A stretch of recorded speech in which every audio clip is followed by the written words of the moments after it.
Hello students, welcome in the online classes of MD in School Clayet. As you know, we are on first lesson of Home Science of 11th class.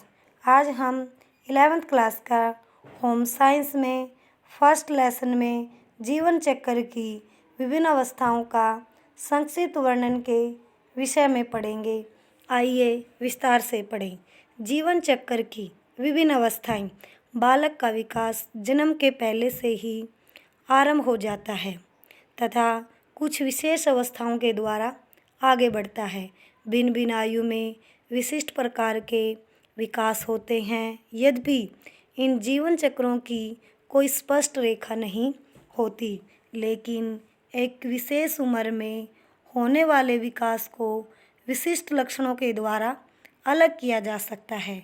जब बालक का विकास प्रतिमान सामान्य होता है, तब एक विकास अवस्था बालक को दूसरी विकास अवस्था के लिए तैयार करती है।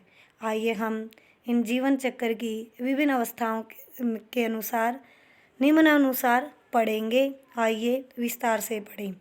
गर्भकालीन अवस्था जीवन चक्र की यह प्रथम अवस्था है। यह अवस्था गर्भधारण से लेकर शिशु के जन्म तक की अवस्था है। यह अवस्था करीब 9 माह की होती है। इस अवस्था में वृद्धि एवं विकास सर्वाधिक तीव्र गति से होता है। इस अवस्था की विकास प्रक्रियाओं को अध्ययन की सुविधा की दृष्टि से 3 भागों में बांटा गया है। कौन कौन से हैं वो 3 भाग? बीजावस्था, भ्रूणावस्था, गर्भस्थ शिशु की अवस्था। आइए हम अब बीजावस्था के विषय में पढ़ेंगे। यह गर्भधारण से 2 सप्ताह तक की अवस्था है। इस अवधि में डिंब आकार में लगभग एक जैसा रहता है, लेकिन यह तीव्र गति से विभाजित होता रहता है, जिससे अनेक कोशिकाओं का एक गोलाकार झुंड बन जाता है। लगभग 10 दिन तक उसे कोई आहार प्राप्त नहीं होता, किंतु तत्पश्चात यह गर्भाशय की दीवार से जुड़ जाता है और माँ से आहार प्राप्त करने लगता है। भ्रूण अवस्था यह 2 सप्ताह से 8 सप्ताह तक की अवस्था है। इस अवस्था में जीव भ्रूण कहलाता है। इस अवस्था में शरीर के मुख्य अंगों का निर्माण होता है, यानी शरीर के मुख्य अंग बनते हैं। भ्रूण की 3 परतें हैं, बाहरी परत, मध्य परत व आंतरिक परत बन जाती है, जिसे भविष्य में विभिन्न शारीरिक अंगों का विकास होता है। गर्भस्थ शिशु की अवस्था यह 8 सप्ताह से जन्म तक की अवस्था है। भ्रूण अवस्था में जिन अंगों का निर्माण होता है, इस अवस्था में उन्हीं अंगों का विकास होता है। इस अवस्था में गर्भस्थ शिशु की सभी प्रमुख अंग जैसे हृदय, फेफड़े आदि कार्य करने लगते हैं, और यदि 7वें महीने में गर्भस्थ शिशु जन्म भी ले ले तो भी वह विशेष देखभाल के बाद भी जीवित रह सकता है। कहने का अर्थ है भी 7वें अंत में अगर शिशु का जन्म हो जाता है, अगर उसको विशेष देखभाल के बाद उसको जीवित रखा जा सकता है। अब हम पढ़ेंगे सेकंड हेडिंग हमारा नवजात अवस्था। यह अवस्था जन्म से 30 दिनों तक की अवस्था है। इस अवस्था में शिशु को नवजात शिशु कहते हैं। इस अवस्था में शिशु में कोई विशेष विकास नहीं होता, क्योंकि इस दौरान शिशु स्वयं को नए वातावरण में समायोजित करने में व्यस्त रहता है। यह नया वातावरण माँ की गर्भ की अपेक्षा भिन्न होता है। शिशुअवस्था यह अवस्था 1 माह से 2 वर्ष तक की अवस्था होती है। इस अवस्था के प्रारंभ में बालक पूर्णतः असहाय होता है। वो अपनी आवश्यकताओं के लिए दूसरों पर निर्भर होता है, किंतु विकास के साथ साथ उसकी मांसपेशियों पर नियंत्रण बढ़ जाता है और वह धीरे धीरे आत्मनिर्भर होता जाता है। फलस्वरूप वह बहुत कुछ आत्मनिर्भर हो जाता है तथा स्वयं खाना, चलना, खेलना, बोलना आदि क्रियाएं करने लगता है। कहने का अर्थ भी अपने ऊपर निर्भर होना। पूर्व बाल्यावस्था, यह 2 वर्ष से 6 वर्ष तक की अवस्था है। इस अवस्था में बालक अपने चारों ओर के मनोवैज्ञानिक वातावरण पर नियंत्रण करना सीखता है तथा वह सामाजिक संयोजनों को सीखना भी प्रारंभ करता है।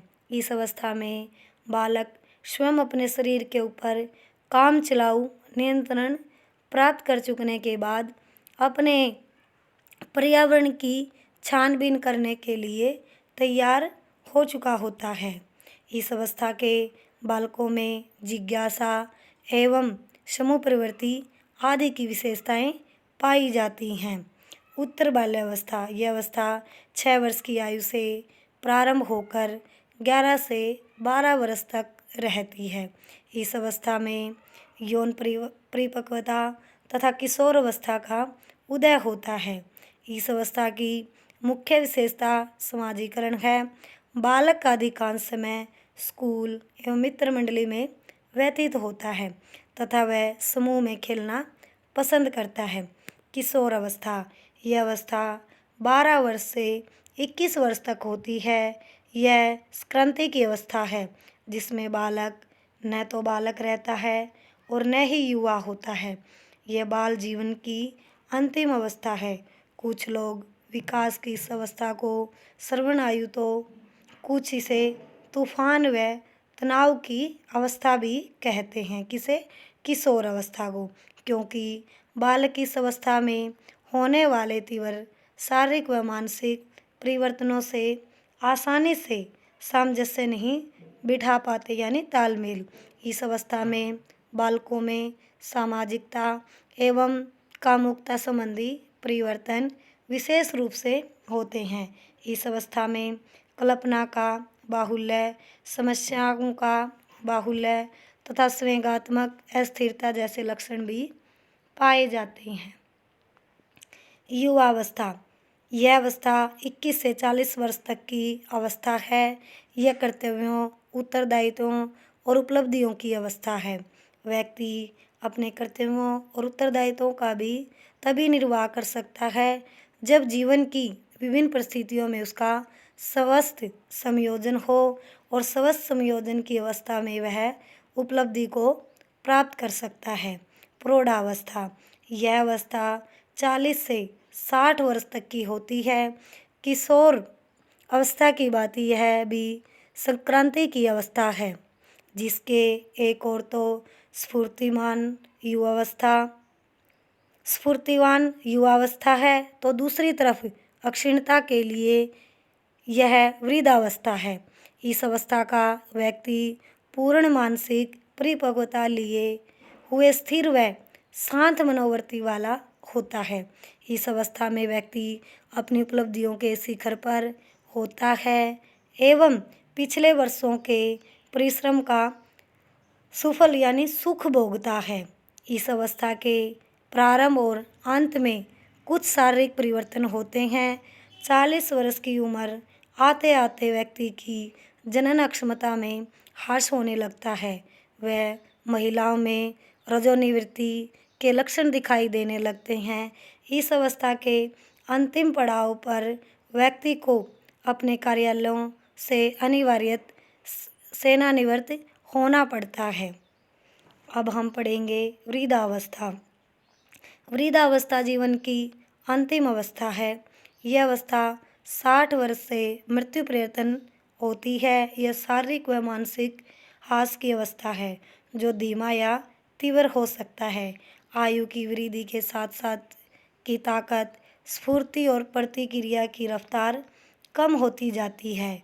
अनिवार्य सेवानिवृत्त यानी रिटायरमेंट लेना कार्यों से तथा बच्चों के बड़े हो जाने के कारण व्यक्ति अपने व्यावसायिक एवं पारिवारिक उत्तरदायित्वों से मुक्त होता है, यानी कि अपने काम से छुट्टी लेना।